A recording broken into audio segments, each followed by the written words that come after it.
ஃபாரின்ல இருந்து foreign choreographer வந்திருக்காங்க. அப்படி மச்சி சென்னையில வந்து டான்ஸ் கிளப் ஓபன் பண்ணி பயங்கரமா போயிருக்கு. வாங்க ஆடி மச்சினியே ஒரு சில நீ வந்தா மன தீப்புட்டிக்குது அணைச்சுக்கொள்ளடியோ. மக்காமிஷி போலாமா? Okay master, done done done, super.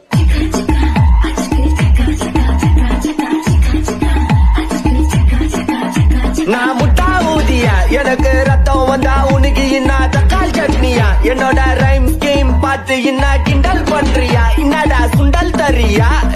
ஆட்டு தொட்டில ரோட்டு முக்கல்ல ஒளிஞ்சு நிக்கிற ஒயிட் காய், ஜோப்ல வச்சிருந்த டைம் லிமிட் உள்ள காசு அடிச்சது nice try, nice try, nice try. மக்காமிஷி பிரச்சனைய லெஃப்ட் ஹேண்ட்ல ஹேண்டில் பண்ற மைக்கேல் அசி, நோ மோர் பூமர் டாப்ஸி அண்ணா சார் ரொம்ப பிஸி, பஸ் காபி பாலி மைன் டி-ஷர்ட் போட்டா கூட அசி, இப்போ ரொம்ப குஷி.